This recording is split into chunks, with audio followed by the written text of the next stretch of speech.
देखिए बेटा, O level की फिजिक्स में प्रेशर के चैप्टर को रिवाइज करा रहा हूँ। आपने पहले से पढ़ा हुआ है और असल में इसके पास पेपर के क्वेश्चन कराना है। लेकिन पहले थोड़ा सा रिवीजन कर लें, रिवीजन करके फिर पास पेपर के क्वेश्चन करेंगे। प्रेशर की डेफिनेशन क्या है? तो प्रेशर की डेफिनेशन इसके अगर हम फॉर्मूले को सामने रख के कर लें तो ज्यादा अच्छा होगा कि pressure is the force per unit area. यानी किसी भी ऑब्जेक्ट पर जब आप फोर्स लगाते हो तो उस फोर्स को जितने एरिया पे लगा रहे हो उससे डिवाइड कर दो, तो force per unit area is called pressure. इसका फायदा क्या होता है, फायदा भी बताता हूँ। पहले जरा फिर प्रेशर की सिंपल डेफिनेशन कि फोर्स को एरिया से डिवाइड कर दे तो इस चीज का नाम होता है प्रेशर। इसकी यूनिट क्या होती है? तो सर ऊपर लिखी हुई है फोर्स, फोर्स की यूनिट होती है न्यूटन। नीचे लिखा हुआ है एरिया, सर एरिया की यूनिट होती है मीटर स्क्वायर। तो इसकी यूनिट बन गई न्यूटन पर मीटर स्क्वायर। लेकिन हम इसको न्यूटन पर मीटर स्क्वायर के बजाय पास्कल में मेजर करते हैं।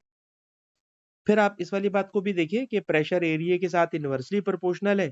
जितना ज्यादा एरिया होता है प्रेशर उतना कम हो जाता है। तो बहुत सारी जगह पर हमें प्रेशर कम करने की जरूरत होती है, तो वहां पर हम एरिया ज्यादा करवा देते हैं। क्या मतलब? फॉर एग्जाम्पल अगर मैं आपसे कहूं कि जो हमारी गाड़ियां होती हैं, कारें होती हैं, उसके अंदर जो टायर्स होते हैं, व्हील होते हैं, वो यूजुअली 4 व्हील होते हैं, 4 व्हील होते हैं। लेकिन आप देखोगे कि जो टैंकर्स होते हैं या बहुत बड़े बड़े ट्रॉलर होते हैं, तो उसके अंदर हम देखते हैं कि जो पीछे वाले टायर होते हैं उसके अंदर व्हील 2 नहीं लगे हुए होते, बल्कि 4 या 6 या 8 लगे हुए होते हैं। उसकी वजह क्या है? सर वजह यह है कि अगर ट्रक का सारा वेट और उसके ऊपर अगर बहुत सारा लोड आपने रखा हुआ है तो सर फोर्स बहुत ज्यादा हो जाती है।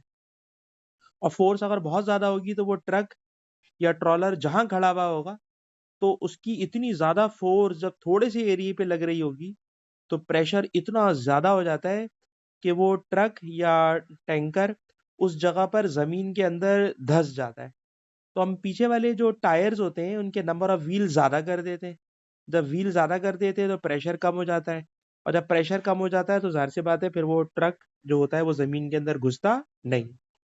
तो जहां कहीं हमें एरिया बढ़ा देंगे तो वहां पे प्रेशर ऑटोमेटिकली क्या हो जाएगा? कम हो जाएगा। ये एक और एग्जांपल देखिए कि जब आप बर्फ पे चलते हैं, स्नो पे चलते हैं, तो स्नो के अंदर हमारा पाँव घुस जाता है।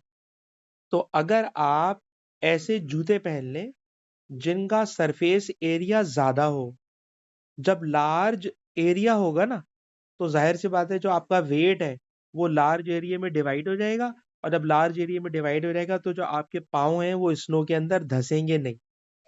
तो ऐसी बहुत सारी एग्जाम्पल आपको मिलेंगी जहां पर हम एरिया बढ़ाकर प्रेशर को कम कर लेते हैं, और बहुत सारी एग्जाम्पल ऐसी मिलेंगी जहां पर हम एरिया कम करके प्रेशर बढ़ा लेते हैं। जैसे ये जो शार्प नाइफ होती है, ठीक, या रमजान आ रहा है, रमजान के अंदर वाटरमेलन का टाइम चल रहा है, तो वाटरमेलन को अगर हम काटने की कोशिश करें तो वाटरमेलन का ऊपर का कवर इतना ज्यादा स्ट्रांग होता है, हार्ड होता है कि उसको हम काट नहीं पाते। तो यूजुअली हम क्या करते हैं, जो हमारी नाइफ होती है उस नाइफ का ये जो एज होता है, ये एज बहुत शार्प एज होता है। तो एज जितना शार्प होगा उसका एरिया उतना कम होगा। जितना कम एरिया होगा तो एरिया कम करने से प्रेशर बढ़ जाएगा। और जब प्रेशर बढ़ जाएगा तो हम आराम से इस नाइफ को वाटरमेलन के अंदर इंसर्ट कर सकते हैं और उसके बाद फिर उसको काट सकते हैं। तो कहने का मकसद ये है कि नाइफ जितनी शार्प होती है उसका सरफेस एरिया उतना कम हो जाता है। जितना सरफेस एरिया कम हो जाता है वो प्रेशर ज्यादा एक्सर्ट कर सकती है, और ज्यादा प्रेशर एक्सर्ट करके हम चीजों को नाइफ से काट सकते हैं। तो बहुत सारी एग्जाम्पल आपको ऐसी डेली लाइफ में मिल जाएंगी।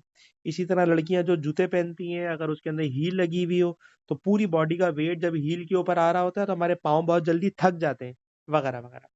तो ये प्रेशर की बिल्कुल बेसिक डेफिनेशन हो गई, force per unit area. Revise करा रहा हूँ इसलिए थोड़ा तेज तेज चलिएगा। दूसरी हेडिंग है जनाब एटमॉस्फेरिक प्रेशर। एटमॉस्फेरिक प्रेशर क्या चीज है? सर एटमॉस्फेरिक प्रेशर की डेफिनेशन ये है कि जो हमारी जमीन है, इस जमीन के अराउंड अल्लाह ताला ने एयर का कवर दिया हुआ है। चारों तरफ से जमीन को एयर ने कवर किया हुआ है। बेटा इस एयर का जो वेट है, एयर के जो पार्टिकल्स हैं वो जमीन की सरफेस से हर वक्त टकराते रहते हैं, और इनके टकराने से जो प्रेशर पैदा होता है, it is called atmospheric pressure. यानी एटमॉस्फेरिक प्रेशर किसकी वजह से पैदा होता है? एयर के मॉलिक्यूल्स टकराते रहते हैं सरफेस से, और सरफेस से टकरा कर क्या पैदा करते हैं? Atmospheric pressure. ठीक है जनाब। अच्छा, ये एटमॉस्फेरिक प्रेशर डेली लाइफ में हमारे बहुत काम का होता है। अभी इसकी एग्जाम्पल देता हूँ। अलबत्ता ये बात याद रखिएगा कि 1 एटमॉस्फेरिक प्रेशर की वैल्यू ये नंबर होती है, और ये वैल्यू हमें पेपर में गिवन होती है। खैर, इसकी एप्लीकेशन क्या? एप्लीकेशन देखिए, एप्लीकेशन नंबर 1। एप्लीकेशन नंबर 1 बेटा ये है कि जब आप किसी लिक्विड को किसी स्ट्रॉ से पी रहे होते हैं, तो दर हकीकत ये जो लिक्विड है, इस लिक्विड की सरफेस के ऊपर एयर के पार्टिकल्स टकरा रहे हैं। और मैंने बताया ना, एयर के पार्टिकल टकरा के जो प्रेशर एक्सर्ट कर रहे हैं, इसी प्रेशर का नाम क्या है? Atmospheric pressure. एयर के पार्टिकल्स एटमॉस्फेरिक प्रेशर एक्सर्ट कर रहे हैं। लेकिन जब आप इस स्ट्रॉ से, इस स्ट्रॉ के अंदर जो एयर होती है उसे खींच लेते हैं, तो खींचने से याद रखिएगा कि स्ट्रॉ के अंदर हवा का प्रेशर कम हो जाता है, और ये जो बाहर वाला एटमॉस्फेरिक प्रेशर है, ये इस लिक्विड को कंप्रेस करता है, दबाता है। और जब लिक्विड के ऊपर हवा का प्रेशर पड़ता है, तो हवा का प्रेशर ज्यादा है, तो वो हवा का प्रेशर इस लिक्विड को इस स्ट्रॉ के अंदर पुश कर देता है, और ये लिक्विड हमारे मुंह में आना शुरू हो जाता है। तो दर हकीकत हम अंदर से हवा को खींचते हैं, तो स्ट्रॉ के अंदर हवा का प्रेशर कम हो जाता है, तो बाहर वाला एटमॉस्फेरिक प्रेशर उसको अंदर की तरफ पुश कर देता है। तो ये आप समझ लीजिए, drinking with a straw, it is due to the atmospheric pressure. इसी तरह जो इंजेक्शन की सिरिंज होती है, उस सिरिंज के अंदर भी, ठीक है जनाब, आप देखेंगे कि फॉर एग्जांपल ये एक इंजेक्शन की सिरिंज है, यहाँ पर एक रबर का टुकड़ा लगा हुआ होता है, और इस रबर के टुकड़े के साथ यहाँ पे सिरिंज की बारीक सी नीडल लगी हुई होती है। इस हैंडल को हम लोग पुलिंजर कहते हैं। जब ये जो रबर है, ये इस जगह पर होती है, तो इस जगह पर थोड़ी सी हवा मौजूद होती है, हवा का प्रेशर कम होता है। लेकिन जब मैं इसको पीछे की तरफ लेके जाता हूँ, तो पीछे की तरफ लेके जाने से क्या होता है कि अंदर का स्पेस बढ़ना शुरू हो जाता है। जैसे जैसे इसको ऊपर लेके जा रहा हूँ, इसका वॉल्यूम बढ़ना शुरू हो रहा है। और अभी थोड़ी देर में पढ़ाऊंगा बॉयल्स लॉ। बेटा, जब अंदर सिरिंज का वॉल्यूम बढ़ रहा होता है, तो अंदर का प्रेशर कम हो जाता है, और जब अंदर का प्रेशर कम हो जाता है, तो आप जिस लिक्विड को आप भरना चाह रहे हैं इस सिरिंज के अंदर, तो इस लिक्विड के ऊपर जो हवा का प्रेशर होता है, ये हवा का प्रेशर इस लिक्विड को इस सिरिंज के अंदर पहुंचाना शुरू कर देता है, और इस तरह ये लिक्विड इस सिरिंज के अंदर पहुंचना शुरू हो जाता है। तो जब मैं पुलिंजर को ऊपर खींच रहा हूं, तो अंदर का वॉल्यूम बढ़ा रहा हूं, अंदर का वॉल्यूम बढ़ रहा है, अंदर का प्रेशर कम हो रहा है। जहां प्रेशर कम होगा, तो बाहर का एटमॉस्फेरिक प्रेशर लिक्विड को अंदर की तरफ पुश कर देगा। इसी तरीके से अगर हम अपने घरों में वैक्यूम क्लीनर को देखें, तो वैक्यूम क्लीनर के अंदर भी जो मोटर लगी होती है, वो अंदर से हवा को उठा के बाहर भेज देती है। तो अंदर वैक्यूम क्रिएट हो जाता है, और उस वैक्यूम को भरने के लिए बाहर हवा का प्रेशर कचरे के साथ हवा को अंदर की तरफ लेके जाता है, और हमें लगता है कि हम सफाई कर रहे हैं। इसी तरीके से इस तरह का रबर सकर भी हमने डेली लाइफ में कहीं देखा होता है, कि इस रबर सकर के अंदर ये वाला जो पोर्शन होता है, इसके अंदर एयर होती है। लेकिन अब इसको दीवार पे रख के हम जोर से दबाते हैं, तो अंदर की सारी हवा बाहर निकल जाती है। तो ये वाली जो एयर का प्रेशर है, ये इसको दीवार के साथ चिपका देती है। नेक्स्ट हेडिंग है जनाब, pressure due to liquid. Pressure due to liquid. जब किसी कंटेनर में, जब किसी बर्तन में कोई लिक्विड आप भरते हो, फॉर एग्जाम्पल ये एक कंटेनर है बेटा, ये एक बर्तन है, इस बर्तन में आपने कोई लिक्विड भर दिया, तो इस लिक्विड का जो वेट है, वेट एक्टिंग डाउनवर्ड। तो जितना वेट है सर, ये वेट काम कर रहा होता है फोर्स का, और इसी की फोर्स पर यूनिट एरिया को हम लोग नाम दे देते हैं लिक्विड के प्रेशर का। आप जानते हैं जनाब कि जो वेट होता है ना बेटा, वेट का फॉर्मूला होता है mg। तो वेट का फॉर्मूला हो गया mg, और नीचे जो एरिया लिखा है बेटा, मैंने इसको a लिख दिया। लेकिन अगर मैं आपसे कहूं कि अपने पास से इसे h से मल्टीप्लाई और h से डिवाइड कर दें, ठीक है जनाब, ये मैंने अपने पास से h से मल्टीप्लाई h से डिवाइड कर दिया, तो फायदा क्या होगा? सर फायदा ये होगा कि ऊपर बन गया मास, नीचे बताइएगा एरिया इनटू हाइट, बेटा ये मिलके बन गया वॉल्यूम, जी ऐसा ही है, एच ऐसा ही है। तो बताइए बेटा मास पर यूनिट वॉल्यूम क्या चीज होती है? तो सर मास पर यूनिट वॉल्यूम, सर मास पर यूनिट वॉल्यूम डेंसिटी को कहते हैं। जी कांस्टेंट है। एच क्या होती है? एच होती है डेप्थ। एच को याद रखिएगा डेप्थ, और डेप्थ का मतलब होता है इसको ऊपर से मेजर करते हैं। देखिए हाइट नीचे से मेजर की जाती है और डेप्थ हमेशा ऊपर से मेजर की जाती है। तो डेप्थ को मैंने लिख दिया एच। तो बेटा इस बात का रट्टा मारिए, डेरिवेशन पेपर में नहीं आती। किसी भी लिक्विड का जो प्रेशर होता है बेटा उसका फॉर्मूला होता है raw g H. Raw density होगी लिक्विड की, जी कांस्टेंट होगा, एच उसकी डेप्थ होगी। ठीक है जनाब। और याद रखिएगा सेम डेप्थ के ऊपर प्रेशर की वैल्यू हमेशा सेम होती है। और याद रखेंगे लिक्विड का जो प्रेशर होता है वो कंटेनर के साइज या शेप पे डिपेंड नहीं करता। क्या मतलब? जरा इस वाली ये जो मैंने 4 बीकर लगाए हुए हैं, इन चारों बीकर में अगर मैं आपसे कहूं कि इन चारों बीकर में सेम डेंसिटी का लिक्विड है और चारों की डेप्थ सेम है, आप गौर कीजिएगा चारों की डेप्थ सेम है, तो चारों का एरिया सॉरी चारों का प्रेशर भी सेम होगा, चारों का प्रेशर भी सेम होगा। कहना क्या चाह रहा हूँ भाई? कहना ये चाह रहा हूँ कि प्रेशर का बेसिक फॉर्मूला होता है फोर्स पर यूनिट एरिया। तो शायद आपके दिमाग में ये बात आए कि इसका एरिया कम है, सर एरिया इसका कम है तो इसका प्रेशर ज्यादा होगा। और देखिएगा इसका एरिया ज्यादा है तो सर इसका प्रेशर कम होगा।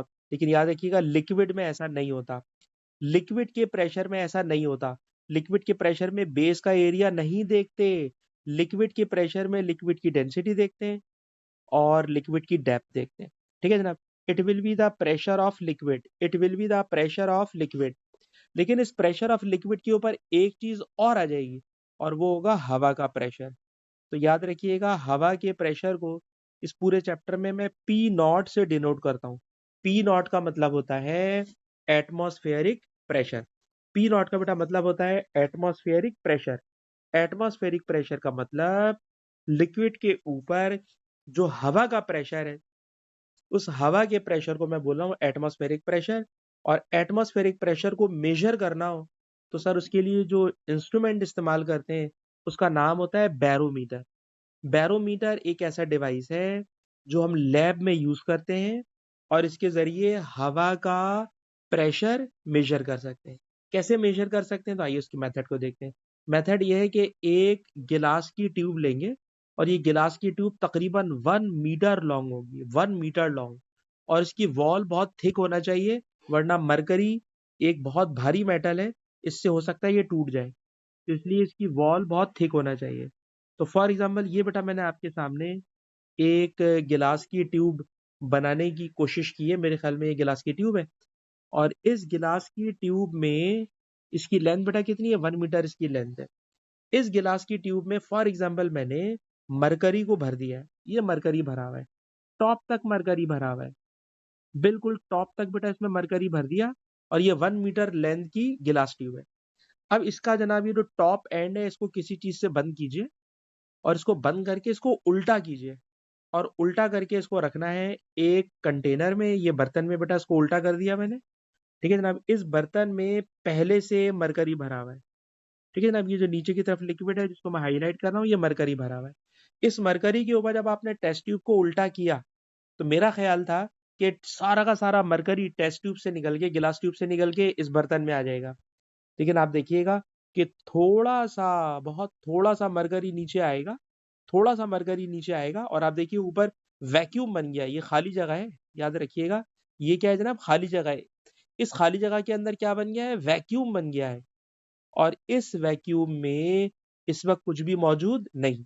अच्छा ये जो बेटा खाली जगह बन गई, इस खाली जगह से लेकर इस लिक्विड के लेवल तक की जो हाइट होती है ना, ये हाइट हमेशा 76 सेंटीमीटर आती है, 76 सेंटीमीटर आती है। अब आप गौर कीजिएगा इन ये जो मैंने इतनी सारी टेस्ट ट्यूब लगाई हैं, टेस्ट ट्यूब नंबर 1 और टेस्ट ट्यूब नंबर 2 और टेस्ट ट्यूब नंबर 3 में क्या फर्क है? जवाब, सर टेस्ट ट्यूब नंबर 1 की लोअर एंड को आपने बीच में रखा है, इसको बिल्कुल ऊपर की तरफ रखा है, इसको बिल्कुल नीचे की तरफ रखा है। लेकिन उसके बावजूद आप गौर कीजिएगा कि ये वाले लेवल और लिक्विड लेवल के दरमियान डिफरेंस सबका 76 सेंटीमीटर होगा। टेस्ट ट्यूब नंबर 4 में गौर कीजिएगा, एक बहुत बड़े बोर की गिलास ट्यूब मैंने लाके रख दी है, उसके बावजूद उसकी हाइट 76 सेंटीमीटर आ रही है। ये वाला जो नंबर है ये चेंज नहीं हो रहा जनाब। ये जो मैंने डायग्राम नंबर 5 है रखी है, इसमें क्या खास बात है? सर आपने गिलास की ट्यूब को टिल्ट कर दिया है, उसके बावजूद आप देखिए टिल्टेड गिलास ट्यूब होने के बावजूद इसकी जो हाइट होगी बेटा अभी भी 76 सेंटीमीटर होगी। पता ये चला कि अगर एक गिलास ट्यूब लीजिए तो उस गिलास ट्यूब की लेंथ कितनी होनी चाहिए? 1 मीटर। उसमें मरकरी भर दीजिए, उसके मुंह को बंद करके उसको उल्टा करके जब आप इसके अंदर रखते हैं तो याद रखिएगा इस वाले मरकरी के ऊपर जो हवा का प्रेशर होता है, इस हवा के प्रेशर की वजह से गिलास ट्यूब का सारा मरकरी इस बर्तन में नीचे नहीं आ पाता और इस बर्तन में मरकरी के लेवल और इस गिलास की ट्यूब में मरकरी के लेवल, इन सब के दरमियान जो डिफरेंस होता है बेटा ये हमेशा 76 सेंटीमीटर होता है। ठीक है जनाब। अच्छा, उसके बाद नेक्स्ट हेडिंग है मैनोमीटर। लेकिन अभी मैनोमीटर को मैं अभी स्टार्ट नहीं कर रहा, मैनोमीटर को अभी मैं स्टार्ट नहीं कर रहा। जितनी बात अभी मैंने समझाई है उसको लेके मैं पास पेपर का एक क्वेश्चन कराना चाहता हूँ। मैनोमीटर को भी 2 मिनट रोकिएगा। एक और एक हेडिंग है, that is Boyle's law. Boyle's law क्या चीज है? सर बॉयल्स लॉ ये है कि अगर आपके पास किसी सिलेंडर में गैस भरी हुई हो, फॉर एग्जाम्पल ये 2 सिलेंडर है, इस पहले सिलेंडर में पिस्टन यहाँ पर है और इसके अंदर बेटा जो गैस भरी हुई है, उस गैस ने जितना स्पेस ऑक्यूपाई किया हुआ है उसका वॉल्यूम V1 है और इसके ऊपर जो आपने लोड रखा हुआ है उस लोड का प्रेशर P1 है। अगर मैं इस लोड को इंक्रीज कर दूं, बढ़ा दूं, तो बताइए अगर आपने लोड को बढ़ा दिया, लोड को यानी प्रेशर को बढ़ा दिया, तो प्रेशर बढ़ाने से साफ नजर आ रहा है सर वॉल्यूम कम हो जाता है। गैस के पार्टिकल एक दूसरे से बहुत करीब करीब आ जाते हैं, गैस की डेंसिटी बढ़ जाती है लेकिन गैस का वॉल्यूम बहुत कम हो जाता है। यानी किसी भी गैस का वॉल्यूम प्रेशर के साथ इनवर्सली प्रोपोर्शनल है। किसी भी गैस का वॉल्यूम प्रेशर के साथ इनवर्सली प्रोपोर्शनल है। प्रेशर बेटा यहाँ डिवाइड है, इधर आके मल्टीप्लाई हो जाएगा। तो याद रखिएगा प्रेशर और वॉल्यूम का प्रोडक्ट कांस्टेंट होता है।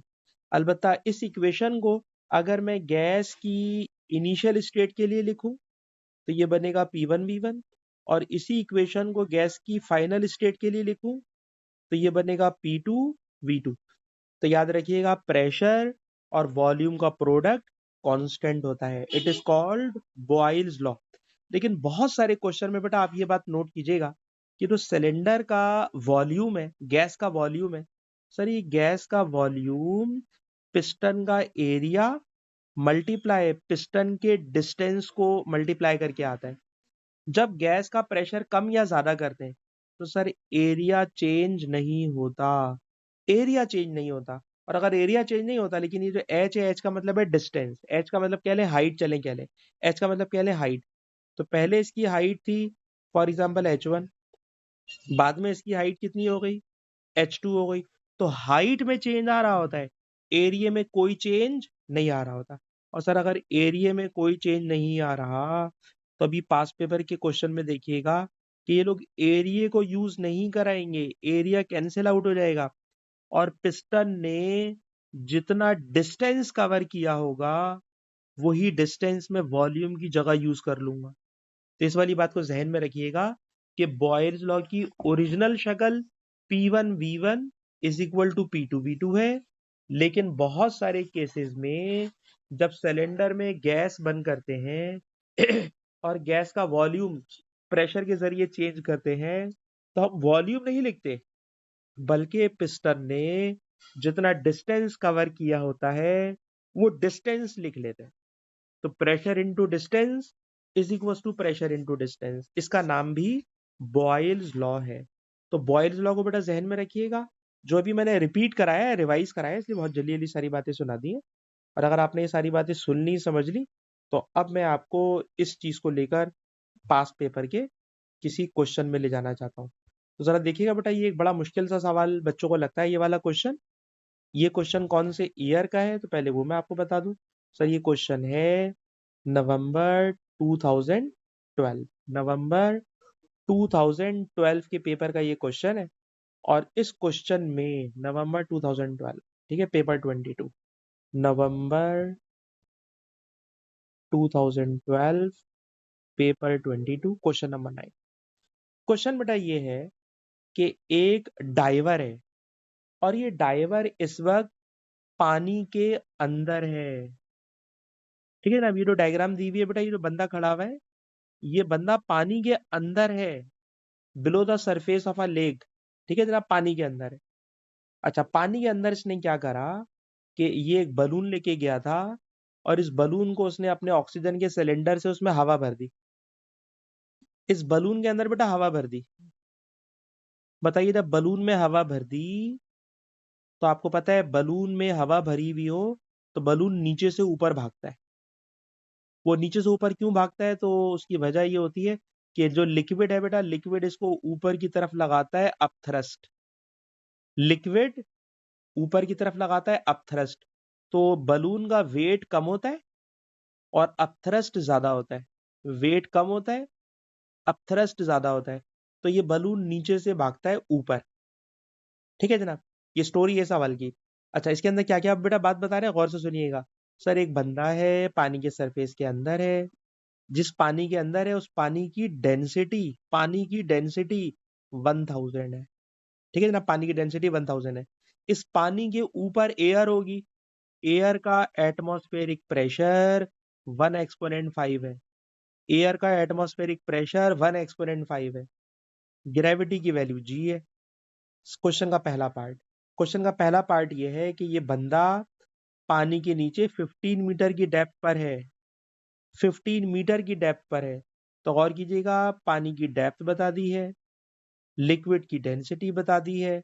क्वेश्चन में पूछ रहे हैं प्रेशर बताइए। प्रेशर तो बेटा अभी अभी मैंने आपको ऊपर पढ़ाया है, लिक्विड का प्रेशर होता है डेंसिटी ग्रेविटी इनटू डेप्थ। बताइए बेटा, डेंसिटी है 1000, ग्रेविटी है 10, बंदा 15 मीटर की डेप्थ में है। तो इन सबको अगर आप सॉल्व करोगे तो 1 2 3 4 5 जीरो आ जाएंगे, तो बन जाएगा 1.5 एक्सपोनेंट 5 पास्कल। तो पास्कल लिख दें, न्यूटन पर मीटर स्क्वायर लिख दें। It is the pressure and this pressure is due to liquid. पानी की वजह से प्रेशर इतना है, पानी की वजह से प्रेशर इतना है। पर कह रहे हैं टोटल प्रेशर बताइए। तो बेटा कभी भी टोटल प्रेशर बोले तो याद रखिएगा लिक्विड की वजह से प्रेशर जो लिक्विड की वजह से प्रेशर है इसको मैंने लिखा PL, pressure due to liquid, plus PO, atmospheric pressure. तो लिक्विड का प्रेशर है बेटा 1.5 एक्सपोनेंट 5 और हवा का प्रेशर है 1.0 एक्सपोनेंट 5। ये गिवन है क्वेश्चन में, क्वेश्चन में गिवन है it is the atmospheric pressure. Atmospheric pressure 1 exponent 5 है। अब आप देखिए बेटा, ये नंबर 1.5 है, ये नंबर 1.0 है, दोनों को ऐड करोगे तो ये बेटा बन जाएगा 2.5। एक्सपोनेंट दोनों में सेम है, उसको बेटा मैंने एक दफा लिख दिया और यूनिट इसकी क्या होगी, पास्कल। तो जो मैंने अभी आपको फॉर्मूला सिखाया कि लिक्विड का प्रेशर होता है ρGH, उस फॉर्मूले को हल्का सा रिवाइज कराया है और मैं इसने आपको क्वेश्चन दिखा दिया। ये लिक्विड की वजह से प्रेशर है, फिर ऊपर से हवा का प्रेशर है। अच्छा बेटा और आगे चलिए, फिर मैंने आपको पढ़ाया था बॉयल्स लॉ। बॉयल्स लॉ को ध्यान में रखिएगा। कह रहे हैं जो एयर है बलून में उसका वॉल्यूम है 0.048 at the pressure calculated in A2। अभी अभी जो आपने ऊपर सवाल किया है उतने प्रेशर पर इसका वॉल्यूम है 0.048 और अभी अभी आपने प्रेशर ऊपर कैलकुलेट किया है, प्रेशर है 2.5 एक्सपोनेंट 5। तो बेटा ये प्रेशर अभी अभी हमने कैलकुलेट किया, वो प्रेशर का नंबर लिख दिया, एयर का वॉल्यूम ये रहा। आगे चलिए, the diver releases the tray and the balloon, they begin to rise. Balloon ऊपर भाग रहा है और जब बलून ऊपर भागता है तो सरफेस पे पहुंच गया। सवाल है कि जब बलून सरफेस पे पहुंच जाएगा तो बताइए उस बलून एयर बलून का वॉल्यूम कितना होगा जब वो सरफेस पर पहुंच जाएगा। अभी वो बलून बॉटम पर है, लेकिन जब वो सरफेस पर पहुंचेगा, टॉप पर पहुंचेगा, तो बताइए उसका वॉल्यूम कितना होगा। तो अभी भी बेटा मैंने पढ़ाया Boyle's law, P1 V1 is equal to P2 V2 initial pressure बेटा अंदर की तरफ बॉटम में प्रेशर था 2.5 एक्सपोनेंट 5, इसका वॉल्यूम था बेटा पानी के अंदर 0.048। जब ये सरफेस पर आ गया, सरफेस पर, तो सर सरफेस पर होगा सिर्फ एटमॉस्फेरिक प्रेशर, और एटमॉस्फेरिक प्रेशर है 1.0 एक्सपोनेंट 5। और आपने बेटा वॉल्यूम कैलकुलेट करना है, आपने वॉल्यूम कैलकुलेट करना है, ठीक। दोनों साइड पर एक्सपोनेंट 5 से एक्सपोनेंट 5 क्या हो जाएगा, कैंसिल हो जाएगा, तो इसको तो बेटा मैंने कैंसिल कर दिया। अब इसके बाद से सिर्फ 2 नंबर बाकी बचे हैं, जिसको मैं कैलकुलेटर से मल्टीप्लाई करा रहा हूँ। लेफ्ट हैंड पे लिखा हुआ है 2.5 मल्टीप्लाई 0.048, और जब बेटा मैंने मल्टीप्लाई करा तो इसका वॉल्यूम आ रहा है 0.12 मीटर क्यूब। ठीक है जनाब, मैंने इस 2.5 को 0.048 से मल्टीप्लाई किया तो रिजल्ट आ गया 0.12, और बेटा वॉल्यूम की यूनिट क्या होती है, मीटर क्यूब। तो बॉयल्स लॉ अप्लाई करके मैंने उस बलून का वॉल्यूम कैलकुलेट कर लिया। ठीक है जनाब। अच्छा और आगे चलिए बेटा, कह रहे हैं the pressure of air inside the balloon is less at the surface then at depth of 15 metre. यानी जब बलून 15 मीटर की डेप्थ में था तो उसके अंदर का प्रेशर ज्यादा था, लेकिन जब वो सरफेस पर आया तो कह रहे हैं उसके अंदर का प्रेशर कम हो गया। तो मॉलिक्यूल की फॉर्म में बताइए, मॉलिक्यूल की लैंग्वेज में बताइए, इन टर्म्स ऑफ मॉलिक्यूल बताइए कि प्रेशर कम क्यों हो गया, प्रेशर कम क्यों हो गया। तो जरा इसका आंसर ये है कि at bottom of water the volume of balloon is less। ठीक है जनाब, आप देख लीजिए जब वो बलून नीचे था तो उसका वॉल्यूम था 0.0048 था, 0.048 था, बहुत छोटा नंबर था। ठीक है जनाब, तो volume of balloon is less, there were more collision of molecule, there were more collision of molecules with wall of balloon। Balloon के साथ पार्टिकल्स का कोलिजन बहुत ज्यादा हो रहा था। ठीक है जनाब, जब वॉल्यूम कम होता है, कमरा छोटा होता है, पार्टिकल एक दूसरे से ज्यादा टकरा रहे होते हैं। तो जब बलून का वॉल्यूम कम था तो वहां पे कोलिजन ज्यादा हो रहे थे as compare to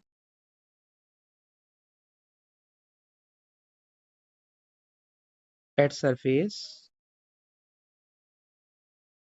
when volume increased. ठीक है ना, बताइए बेटा जब वॉल्यूम ज्यादा हो गया, जब वॉल्यूम ज्यादा हो गया तो समझ ले कमरे का साइज बड़ा हो गया। जब कमरे का साइज ज्यादा बड़ा हो जाता है तो पार्टिकल्स के कोलिजन एक दूसरे से कम हो जाते हैं। तो किसी जगह जितनी छोटी जगह होगी, लोग एक दूसरे से ज्यादा टकरा रहे होंगे। किसी जगह बहुत रश हो और जगह कम हो तो सब लोग एक दूसरे से ज्यादा टकरा रहे होते हैं। जितना ज्यादा टकराते हैं उतना ज्यादा प्रेशर होता है पार्टिकल्स का। और अगर जगह बहुत बड़ी कर दी जाए तो लोग एक दूसरे से कम टकराएंगे। सर अब कम टकराएंगे तो प्रेशर भी कम हो जाएगा, कोलिजन कम होगा। तो इसका आंसर ये बना कि जब बलून का वॉल्यूम ज्यादा हो गया, सरफेस पर वॉल्यूम ज्यादा हो गया, तो पार्टिकल्स का कोलिजन कम हो गया। सर कोलिजन कम होने से प्रेशर भी कम हो गया। अच्छा जी, आखिरी बात कह रहे हैं जनाब, सी पार्ट नहीं, इसके बाद डी भी है। सी पार्ट में कह रहे हैं कि बताइए लिक्विड के मॉलिक्यूल्स की अरेंजमेंट और गैस के पार्टिकल्स की अरेंजमेंट में क्या फर्क होता है, डिफरेंस बताना है। ठीक है जनाब, अरेंजमेंट ऑफ पार्टिकल्स। ठीक, तो आपको याद होगा कि एयर में पार्टिकल्स के दरमियान बहुत बड़ा डिफरेंस होता है। There is large separation between between molecules of air, but very small separation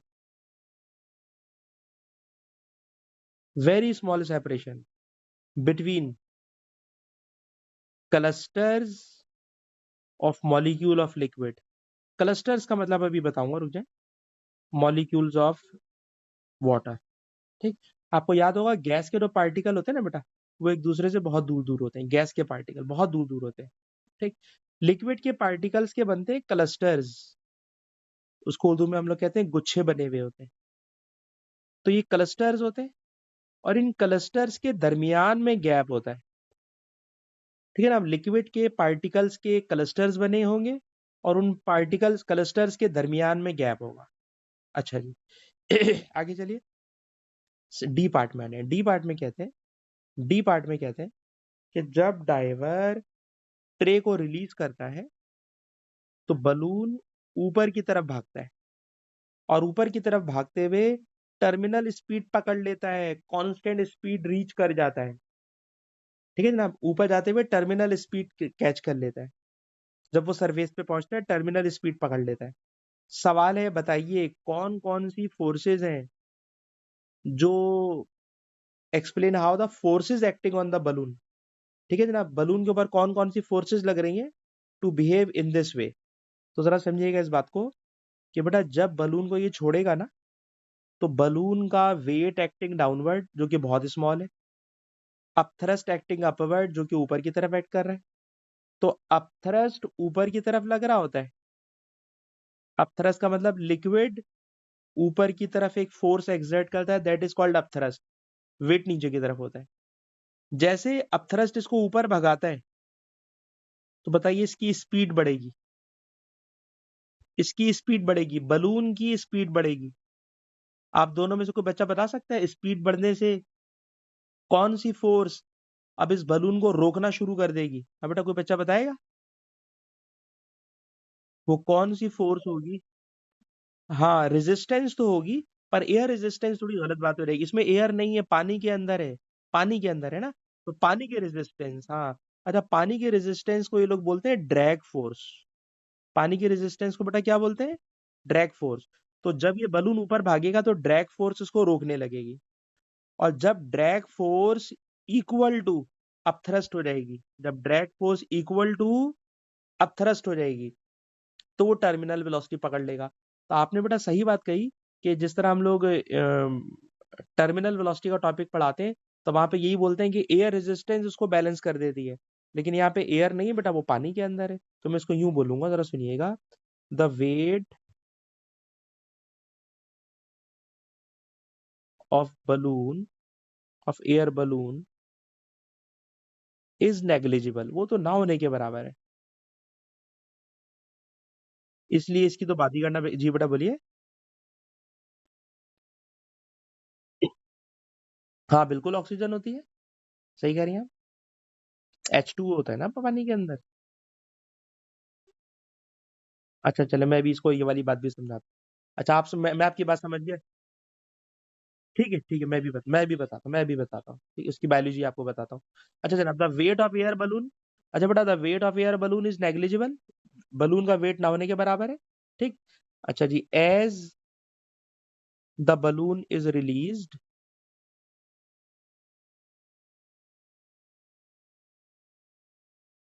upthrust acts upward,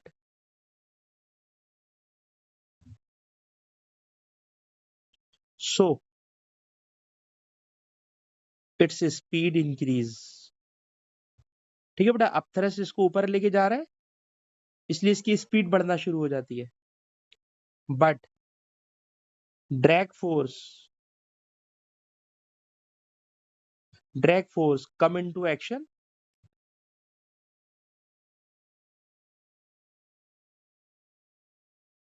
and balances it, ठीक है बेटा। तो मैं आपसे ये बात कहना चाह रहा हूँ कि इस पे कितनी फोर्सेज लग रही हैं? तीन। बलून पे बेटा कितनी फोर्सेज लग रही हैं? तीन। नंबर वन वेट, सर इसका वेट लग रहा है नीचे की तरफ, वेट एक्टिंग डाउनवर्ड, इसका वेट एक्टिंग डाउनवर्ड, नंबर 1। वो तो नेग्लिजिबल है, उसको छोड़ दें। जब इसको छोड़ा तो इसको अपथ्रस्ट ऊपर की तरफ भगा रहा है। जैसे इसको अपथ्रस्ट ऊपर की तरफ भगाता है तो कहते हैं जनाब सर इसके अपथ्रस्ट की वजह से, इसके अपथ्रस्ट की वजह से इसकी स्पीड बढ़ती है। सर जैसी स्पीड बढ़ेगी तो ड्रैग फोर्स आ जाएगी, और ड्रैग फोर्स एक्शन में आकर उसको बैलेंस करा देगी, और जहां दोनों बैलेंस हो गए वहां ऑब्जेक्ट टर्मिनल वेलोसिटी पर आ जाएगा, कांस्टेंट वेलोसिटी पर आ जाएगा। अच्छा जी, आखिरी पार्ट है, कह रहे हैं ग्राफ बनाइए, ग्राफ डिस्टेंस और टाइम का ग्राफ बनाना है। तो डिस्टेंस और टाइम का अगर ग्राफ बनाना हो तो बेटा ये बताइए, जब बलून को रिलीज किया तो उसकी इनिशियल स्पीड थी 0, और अगर इनिशियल स्पीड 0 थी और जैसे ही मैंने उसको छोड़ा तो अभी आपको मैंने बताया इसकी स्पीड बढ़ रही है, स्पीड बढ़ रही है। याद रखिएगा जब स्पीड बढ़ रही होती है ना तो डिस्टेंस और टाइम का जो ग्राफ होता है वो कर्व बनता है, कर्व। अगर स्पीड बढ़ रही होगी, अगर स्पीड बढ़ रही होगी तो सर स्पीड बढ़ने का मतलब, स्पीड बढ़ने का मतलब उसकी जो कर्व होगा, डिस्टेंस वाला जो कर्व होगा, ठीक है जनाब, वेलोसिटी बढ़ रही है ना बेटा, जब वेलोसिटी बढ़ रही होती है तो इसका मतलब होता है ग्रेडियंट बढ़ रहा है। वेलोसिटी बढ़ने का मतलब ग्रेडियंट बढ़ रहा है, और ग्रेडियंट बढ़ते बढ़ते बढ़ते बढ़ते, ठीक है जनाब, ग्रेडियंट हो जाएगा कांस्टेंट। ग्रेडियंट क्या हो जाएगा? कांस्टेंट। हम उससे आगे नहीं जा सकते, बस यहीं तक दिखा सकते हैं कि डिस्टेंस और टाइम का जो ग्राफ होगा इसमें हम दिखाएंगे कि जो ग्राफ है उसकी वेलोसिटी शुरू में है 0, तो वो शुरू में 0 है तो मुझे थोड़ा सा ना इसको एक्स एक्सिस के साथ चिपका के बनाना चाहिए। एक्स एक्सिस के साथ चिपका के फिर अब सही बनाया मैंने, ठीक। चिपका के बनाने का मतलब इनिशियल वेलोसिटी 0 है, और जैसे जैसे ऊपर जा रहा है तो उसकी वेलोसिटी क्या होती जा रही है? बढ़ती जा रही है। इसलिए मैंने ग्राफ का ग्रेडियंट बनाया है कि मुसलसल बढ़ता जा रहा है, और बढ़ते बढ़ते आखिर में इसकी वेलोसिटी क्या हो जाएगी? कांस्टेंट हो जाएगी। तो इस तरह ये अक्टूबर नवंबर के पेपर का एक क्वेश्चन था जो कि मैंने आपको कंप्लीट करा दिया। जो अभी मैंने टॉपिक पढ़ाया है सारी की सारी बातें उसी टॉपिक को मैंने इस्तेमाल में लाते हुए आपको समझाने की कोशिश की है, ठीक है जी।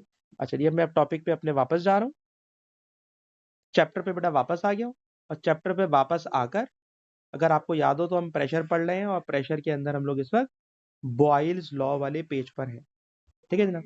लेकिन ये बॉयल्स लॉ वाला पेज किसी वजह से इस वक्त फ्रीज हुआ है, नहीं अब फ्रीज खत्म हो गया, अब नॉर्मल हो गया जी, जबरदस्त। अच्छा जी बेटा, मैंने यहाँ तक पढ़ा दिया था आपको, यहाँ तक पढ़ा दिया था, यहाँ तक। अब जरा आगे चलिए, नेक्स्ट हेडिंग है मैनोमीटर। सर ये मैनोमीटर क्या चीज होती है? यार मैनोमीटर एक ऐसा डिवाइस है जिससे गैस का प्रेशर मेजर करते हैं। देखो बैरोमीटर से हवा का प्रेशर मेजर करते हैं, और मैनोमीटर से गैस का प्रेशर मेजर करते हैं। और गैस का प्रेशर मेजर करने के लिए आप देखिए कि ये एक जे शेप की ट्यूब है, और इस जे शेप की ट्यूब में हम क्या करते हैं? कोई लिक्विड भर देते हैं, और ज्यादातर ये लिक्विड मरकरी होता है, ज्यादातर ये लिक्विड मरकरी होता है, ठीक। अच्छा, और फॉर एग्जांपल इस वक्त जो मरकरी है, जितना पोर्शन मैं येलो कर रहा हूं ना, आप समझ लीजिए ये मरकरी है, बाकी मरकरी नहीं है, ठीक है ना। जितना पोर्शन मैंने येलो कर दिया, हाईलाइट कर दिया, इतने पोर्शन में मरकरी है, बाकी पोर्शन में मरकरी नहीं है। तो आप गौर कीजिए, मैंने कोशिश की है कि ये वाला लेवल और ये वाला लेवल बराबर होना चाहिए, ठीक है ना। दोनों लेवल्स को मेरे ख्याल में मैंने बराबर बनाया हुआ है, ठीक है जनाब। ये जे शेप की ट्यूब है, और इस जे शेप की ट्यूब में लेफ्ट और राइट जो आर्म्स हैं, दोनों तरफ लिक्विड का लेवल इक्वल है। अच्छा जनाब, अब मैंने करा बेटा ये कि इसकी लेफ्ट साइड के ऊपर एक गैस का सिलेंडर लाके लगा दिया। बेटा ये गैस का सिलेंडर है, और ये जो गैस का सिलेंडर है, ये गैस का सिलेंडर इस ट्यूब के साथ मैंने अटैच कर दिया, इस ट्यूब के साथ बेटा अटैच कर दिया। अब जैसे ही यहां से गैस आएगी तो बताइए बेटा ये गैस का प्रेशर, ये गैस का प्रेशर पुश करेगा, धक्का देगा इस लिक्विड को, मरकरी को। और जैसे ही धक्का देगा तो आप देखिएगा कि ये वाला लिक्विड नीचे चला गया, देखिएगा ये लिक्विड नीचे चला गया, ये नीचे चला गया, और राइट साइड के ऊपर लिक्विड ऊपर चला गया, ठीक है ना। एक तरफ से लिक्विड नीचे चला गया, दूसरी साइड से लिक्विड ऊपर चला गया। तो ये जो लिक्विड लेवल में डिफरेंस आया है सर, ये due to the gas pressure आया है। जब गैस का प्रेशर नहीं था तो दोनों आर्म्स में लिक्विड का प्रेशर सेम लेवल पे था, लेकिन जब मैंने गैस का प्रेशर लगाया तो लेफ्ट और राइट दोनों तरफ आप देखिए कि लिक्विड की सरफेस में डिफरेंस आ गया। कितना डिफरेंस आया है? तो सर इस डिफरेंस को अगर हम देखें तो ये वाला लिक्विड लेवल ए पर है बेटा, ए पर, और ये वाला जो लिक्विड लेवल है ये बी पर है। तो इस ए और बी के दरमियान जो लेवल डिफरेंस है वो लेवल डिफरेंस एच है, वो लेवल डिफरेंस एच है। और जितना लेवल डिफरेंस होगा यही लेवल डिफरेंस हमें गैस के प्रेशर को कैलकुलेट करने में हेल्प करेगा। सर कैसे गैस का प्रेशर कैलकुलेट करेंगे? तो कैलकुलेट करने का तरीका ये है कि डेंसिटी ऑफ लिक्विड, जो भी लिक्विड इसके अंदर भरा हुआ होगा, density of liquid, gravity into this H, into this H, इस एच से इसको मल्टीप्लाई कर देंगे तो जो रिजल्ट आएगा ये रिजल्ट हमें बता देगा गैस का प्रेशर। ठीक है जनाब। सवाल क्या सर यहाँ कहानी खत्म हो जाएगी? अरे नहीं भाई, यहाँ कहानी खत्म नहीं होती। चक्कर बेटा ये है, अगर आप गौर करें तो ये जो जे शेप की ट्यूब है, इसकी राइट हैंड साइड को अगर देखें तो राइट हैंड साइड के ऊपर सर ऊपर से हवा का प्रेशर भी तो आ रहा है। सर ऊपर से हवा का प्रेशर भी तो आ रहा है। और अगर ऊपर से हवा का प्रेशर आ रहा है तो गौर से सुनिएगा, सर यहां से आ रहा था गैस का प्रेशर, लेफ्ट साइड से आ रहा था गैस का प्रेशर, और राइट साइड से आ रहा था हवा का प्रेशर, जिसको एटमॉस्फेरिक प्रेशर कहते हैं। ठीक, तो याद रखिएगा इन दोनों प्रेशर का जो डिफरेंस होता है it is equal to rho g h. ठीक, तो जरा इस वाली बात को समझने की कोशिश कीजिएगा। गैस का प्रेशर रॉ जी एच के बराबर नहीं होता, गैस का प्रेशर रॉ जी एच के बराबर नहीं होता। सर इस टॉपिक के अंदर दो तरफ से प्रेशर लग रहे हैं, एक तरफ से प्रेशर ऑफ गैस लग रहा है, दूसरी तरफ से हवा का प्रेशर लग रहा है, और इन दोनों प्रेशर का जो डिफरेंस है सर वो डिफरेंस होता है रॉ जी एच, वो डिफरेंस होता है रॉ जी एच। और अगर सर वो डिफरेंस होता है रॉ जी एच तो जरा गौर से सुनना, पेपर में पूछेगा गैस का प्रेशर बताओ। तो गैस का प्रेशर बताने के लिए क्या करेंगे, सुनो, ये जो माइनस का एटमॉस्फेरिक प्रेशर है ना बेटा, ये उधर जाकर हो जाएगा प्लस एटमॉस्फेरिक प्रेशर। और इस एटमॉस्फेरिक प्रेशर को अभी जब मैं क्वेश्चन कराऊंगा तो क्वेश्चन में वो ये नहीं बोलेगा प्लस एटमॉस्फेरिक प्रेशर, इसकी इंग्लिश लिखवाएगा, गौर से सुनना, pressure of gas above atmospheric pressure. ये जो प्लस का पी नॉट है, बताइए बेटा इस प्लस के पी नॉट को वो क्या पढ़वाएगा, अबव एटमॉस्फेरिक प्रेशर। प्लस को क्या पढ़वाएगा बेटा, अबव एटमॉस्फेरिक प्रेशर। तो पूरी बात बेटा ये बनी कि जब गैस का सिलेंडर मैंने लेफ्ट हैंड पे नहीं लगाया था तो दोनों तरफ लिक्विड का लेवल बराबर था। जैसे ही सर आपने गैस को का प्रेशर लगाया तो लेफ्ट साइड से गैस का प्रेशर आ रहा था, इधर से गैस का प्रेशर आ रहा था, और राइट साइड से हवा का प्रेशर आ रहा था। इन दोनों प्रेशर का जो डिफरेंस है it is equal to rho g h. Minus का एटमॉस्फेरिक प्रेशर उधर चला गया, खाली गैस का प्रेशर को क्या लिखोगे, raw g H above atmospheric pressure. इसे क्या पढ़ेंगे बेटा, raw g H above atmospheric pressure. ठीक है जनाब। एक तो ये वाली बात जहन में रखनी है, और इस वाली बात को जहन में रखते हुए एक और चीज मैं आपको सिखाना चाहूंगा, और वो भी मैं पास्ट पेपर के क्वेश्चन में से ही उठाऊंगा। और पास्ट पेपर के क्वेश्चन में जरा इस वाले क्वेश्चन को देखिएगा, इस तरह का क्वेश्चन पेपर में आपको अक्सर पेपर में मिले। ठीक है जनाब। ये क्वेश्चन क्या है, तो जरा इस क्वेश्चन को भी देख लें। सर ये क्वेश्चन है 2010 के पेपर का। ठीक है जनाब। ये क्वेश्चन है बेटा 2010 के पेपर का, और पेपर 22 है। ठीक है, नवंबर 10, ये क्वेश्चन है जनाब नवंबर 10, पेपर 22, और ये उसका क्वेश्चन नंबर 2 है।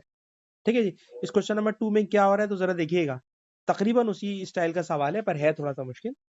इस क्वेश्चन में बेटा देखिए कि ये एक ट्यूब है, गिलास की ट्यूब है, जिसकी शेप जे शेप नहीं है, यू शेप है। ठीक है, और गौर कीजिएगा कि इसकी दोनों एंड्स खुले हुए हैं, ये एंड भी खुला हुआ है और ये एंड भी खुला हुआ है। अगर दोनों एंड खुले हुए हो ना तो याद रखिएगा, ऐसी ट्यूब जिसके दोनों एंड खुले हुए हो, तो ऐसे टॉपिक को स्टडी करते वक्त हम एटमॉस्फेरिक प्रेशर को काउंट नहीं करते। क्यों? सर जितना एटमॉस्फेरिक प्रेशर इधर से लग रहा होगा उतना एटमॉस्फेरिक प्रेशर यहां से लग रहा होगा, तो दोनों के एटमॉस्फेरिक प्रेशर एक दूसरे को कर देते हैं कैंसिल। तो इसलिए ऐसी ट्यूब जो दोनों तरफ से खुली हुई हो उसमें एटमॉस्फेरिक प्रेशर को काउंट करना बेकार का काम। अब जरा सवाल पे आ जाए। क्वेश्चन क्या है सर? क्वेश्चन ये है कि इस ट्यूब के अंदर ये पानी भरा हुआ है जिसको मैं येलो कलर से हाईलाइट कर रहा हूँ। ये पानी बेटा यहां तक है, यहां तक पानी है, लिखा हुआ है जनाब, ये सारा का सारा पानी है। ठीक है जनाब, तो ये सारा का सारा पानी है और पानी के साथ राइट हैंड के ऊपर ऑयल है। आपको पता है ऑयल जो होता है वो पानी के अंदर मिक्स नहीं होता, तो जनाब वो भी मिक्स नहीं हो रहा और ऑयल ऊपर ऐसे ही रखा हुआ है। तो ऑयल के अंदर मैं कोई कलरिंग नहीं कर रहा, मैंने खाली पानी को सारा का सारा शेड कर दिया। अच्छा जनाब, तो मैंने पानी को शेड कर दिया, तो अब पूछना क्या चाह रहे हैं, तो जरा क्वेश्चन गौर से सुनिएगा। क्वेश्चन ये है कि point x and y are at the same horizontal level. खुद बता रहा है कि एक्स और वाई का लेवल सेम है। ठीक है, दोनों तरफ लिक्विड के लेवल की हाइट दी हुई है। ठीक है, state two quantities that influences the pressure beneath the surface of liquid. सवाल है कि प्रेशर ऑफ लिक्विड किन दो बातों पर डिपेंड करता है? प्रेशर ऑफ लिक्विड किन दो बातों पर डिपेंड करता है? Number one, sir pressure depend करता है लिक्विड की डेंसिटी पर।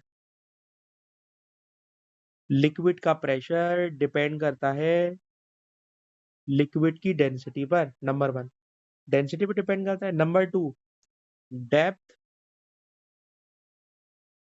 Of liquid. ठीक है ना, जी तो कांस्टेंट है, डेप्थ पे डिपेंड करता है और डेंसिटी पे डिपेंड करता है। ओके, अब क्वेश्चन का असली सवाल है। क्वेश्चन का नेक्स्ट पार्ट बेटा ये है, the cross sectional area of the tube इतना, calculate the mass of water. पानी का मास कैलकुलेट करना है, पानी का मास। ठीक है जनाब, पानी का मास कैलकुलेट करना है। तो पानी का मास कैसे कैलकुलेट करेंगे? तो पानी का मास कैलकुलेट करने के लिए जरा सुनिए, उन्होंने बेटा पानी की डेंसिटी दी हुई है, पानी की डेंसिटी दी हुई है, पानी की डेंसिटी है 1000। ठीक है ना, पानी की डेंसिटी दी हुई है। तो डेंसिटी दी हुई हो तो आपको पता है मास पर unit volume is equal to density. Density को सिंबल से मैंने डिनोट किया। तो बेटा मास का फॉर्मूला होता है डेंसिटी इनटू वॉल्यूम, और वॉल्यूम को मैं लिखूंगा एरिया इनटू हाइट। ठीक है जनाब, वॉल्यूम की जगह बेटा मैंने लिख दिया एरिया इनटू हाइट। अब आप बताइए डेंसिटी, सर पानी की डेंसिटी 1000 है। ठीक है बेटा, ये सवाल में दिया हुआ है कि पानी की डेंसिटी 1000 है, मैंने डेंसिटी लिख दी। फिर लिखा हुआ है एरिया, तो एरिया बेटा ये नंबर दिया हुआ है, ट्यूब का एरिया है 5 एक्सपोनेंट -4। ठीक है ना, उसके बाद चाहिए मुझे डेप्थ या हाइट, कि लिखा हुआ है above the level x, x के ऊपर, एक्स के ऊपर। तो बेटा ये जगह एक्स है, तो एक्स से ऊपर ये कितना पानी है? तो सर एक्स के ऊपर पानी है 0.066। ठीक है जनाब, तो इस क्वेश्चन में उन्होंने पूछा मास, मास होता है डेंसिटी इंटू वॉल्यूम, वॉल्यूम की जगह मैंने लिखा एरिया इंटू हाइट, डेंसिटी दी हुई है 1000, एरिया भी दिया हुआ है 5 एक्सपोनेंट -4, और ये डेप्थ इन्होंने दी हुई है। अब अच्छा जी, अब मेरे पास कैलकुलेटर, मैंने लिखा 5 एक्सपोनेंट -4 मल्टीप्लाई 1000 मल्टीप्लाई 0.066, तो बेटा मेरे पास रिजल्ट आ रहा है 0.033, 0.033। यूनिट क्या होगी? तो यूनिट में देखिए डेंसिटी ग्राम में किलोग्राम में, तो सर किलोग्राम में, तो किलोग्राम में, तो इसलिए मास भी किलोग्राम में है। ठीक है जी, एक बात हो गई। दूसरी बात क्या कह रहे हैं? दूसरी बात क्वेश्चन में कह रहे हैं the pressure caused by water is equal to caused by oil, determine the density of oil. Oil की डेंसिटी मालूम करनी, ऑयल की डेंसिटी मालूम करनी है। इस क्वेश्चन में ऑयल की डेंसिटी मालूम करनी है। ऑयल की डेंसिटी कैसे मालूम करेंगे? तो जरा सुनिए भाई, ऑयल की डेंसिटी मालूम करने का मैकेनिज्म बेटा ये है कि ये बताइए कि ये वाला पॉइंट एक्स और ये वाला पॉइंट वाई दोनों सेम लेवल पर है। तो याद रखिएगा, जब दो सेम लेवल पर पॉइंट हो ना, तो उन दोनों पॉइंट का प्रेशर सेम होता है। एक्स के ऊपर का प्रेशर वाई के ऊपर के प्रेशर के बराबर होगा। एक्स के ऊपर पानी का प्रेशर है और वाई के ऊपर ऑयल का प्रेशर है। सर एक्स और वाई दोनों का प्रेशर इक्वल होगा। क्यों? क्योंकि सर दोनों सेम लेवल पर हैं। सर अब दोनों सेम लेवल पर हैं तो दोनों का प्रेशर हमेशा सेम होता है। फिर बताइए प्रेशर का फॉर्मूला। सर प्रेशर का फॉर्मूला होता है density, gravity, depth, density, gravity, depth. ये डेंसिटी एक्स की, ये डेंसिटी वाई की। ठीक, दोनों तरफ जी आ रहा है तो आपको पता है जी तो सर कांस्टेंट होता है, ये तो बेचारा वैसे ही कैंसिल हो जाएगा। अब आपको चाहिए किस चीज की डेंसिटी? ऑयल की डेंसिटी चाहिए। तो मुझे इसको लिखना चाहिए ऑयल की डेंसिटी और मुझे इसको लिखना चाहिए पानी की डेंसिटी। ठीक है ना, डेंसिटी ऑफ वाटर। तो डेंसिटी ऑफ, देखिए जी से जी कट गया, जी से जी कट गया। Density of water, height of water divided by height of oil is equals to density of oil. अब आप देखो सब कुछ गिवन है। पानी की डेंसिटी 1000 है, पानी की हाइट 0.066 है, ऑयल की हाइट 0.075 है। आपको डेंसिटी ऑफ ऑयल निकालना है। ठीक है जनाब, तो बेटा मैंने नंबर लिखा 1000 मल्टीप्लाई 0.066, जो रिजल्ट आया डिवाइडेड बाय 0.075। तो बेटा मुझे लिक्विड की डेंसिटी मिल गई, सॉरी ऑयल की डेंसिटी मिल गई 880 kg पर मीटर क्यूब। 880 kg पर मीटर क्यूब। ठीक है जनाब, तो मुझे अंदाजा है कि समी भाई ने इतनी क्लास बर्दाश्त कर ली, काफी